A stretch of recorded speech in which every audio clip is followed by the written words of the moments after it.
Welcome to a deep dive into Mississippi. We're exploring life in Mississippi in 2025.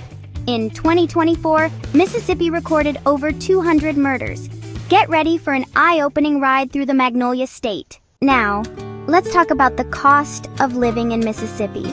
We're talking about housing, food, and the occasional alligator repellent. Mississippi is one of the poorest states in the nation. Even with lower incomes, the cost of living isn't a bargain.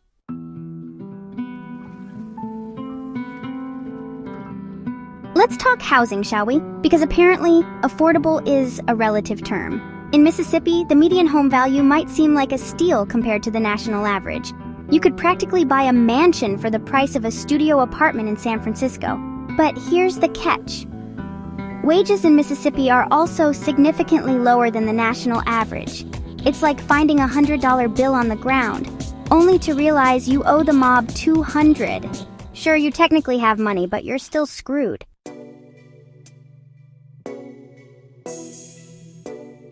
Now, you might be thinking, okay, housing is a nightmare, but surely food is cheap in Mississippi, right? And yes, while Mississippi does have its fair share of fast food chains and dollar menus, fresh produce and healthy options can be harder to come by, especially in rural areas. It's a cruel irony that a state known for its agricultural output struggles to provide affordable, nutritious food to its residents.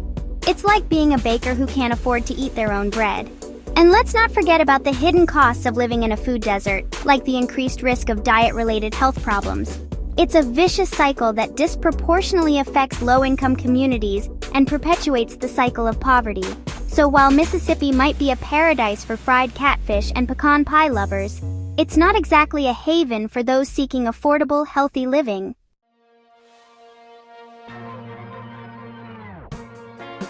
Let's address the deeply uncomfortable legacy of racism in Mississippi's history.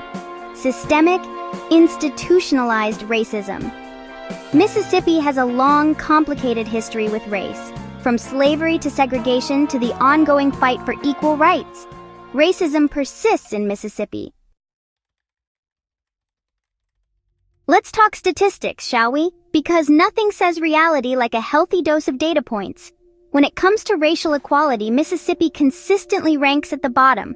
Did you know that Mississippi has the highest poverty rate for Black Americans in the country? Nearly 1 in 3 Black Mississippians lives below the poverty line. And before you start blaming it on personal responsibility, let's not forget about the systemic barriers difficult to get ahead. Mississippi also has one of the highest homicide rates in the nation. Recent trends show a troubling increase, far above the national average. Cities like Jackson are particularly affected, with Jackson having the highest rate in the state. Now we could spend all day bombarding you with statistics, but numbers can only tell you so much. To truly understand the impact of racism and inequality in Mississippi, we need to hear from the people who experience it firsthand. Their stories are deeply moving and often heartbreaking. We're talking about Mississippians who have been denied jobs, housing, and healthcare because of the color of their skin. Students trapped in underfunded schools, deprived of the resources they need to succeed. Families torn apart by a criminal justice system focused on punishment over rehabilitation. These are the stories that don't always make headlines, often overlooked or dismissed. But these are the stories that matter. These stories remind us that racism is not just a historical artifact, but a lived reality for millions of Americans. Until we acknowledge these stories and work to dismantle the systems that perpetuate inequality, Mississippi and America will never truly be free.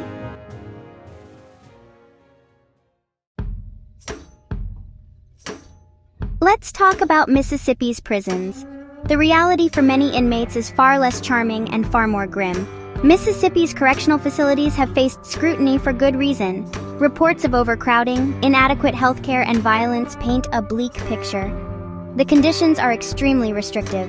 This is Parchman, synonymous with Mississippi's troubled prison system. Now, let's talk about the people who work in these facilities, the correctional officers. They maintain order in a high-stress, often understaffed environment. You have to be humane, even when it's hard. One of the most troubling aspects of Mississippi's prison system is deaths in custody. Deaths that leave families searching for answers. But too often, there's a culture of silence.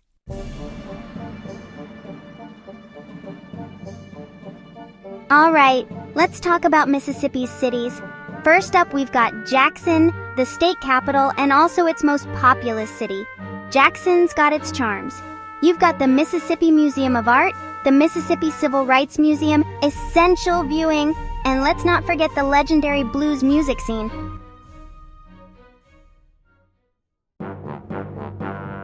Next up, we've got Gulfport, a coastal city that's big on charm. Look, it's got beaches, beautiful beaches, I'll give it that, and casinos, lots and lots of casinos.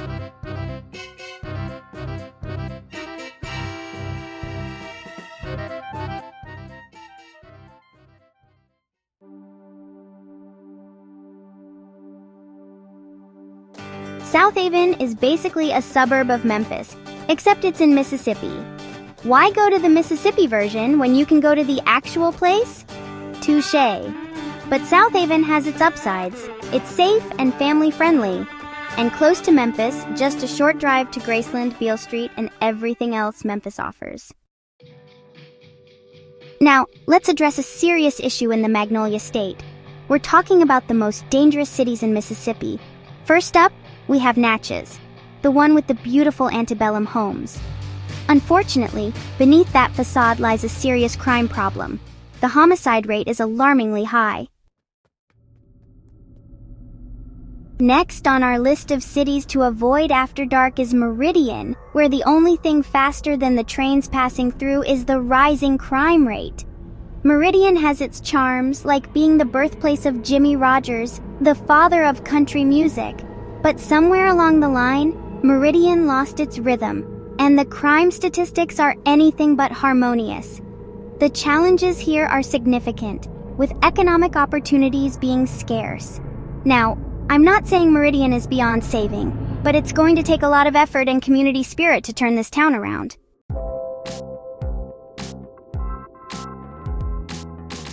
And finally, we come to Greenville, a city located on the banks of the Mississippi River, which is facing significant challenges, much like the high water levels during flood season. Greenville is grappling with poverty, unemployment, and a severe lack of opportunity, which is a serious concern for the community. Now, I know what you're thinking. This is getting depressing. Can't you say something positive about these cities? Because these cities, with their rich history and potential, deserve better.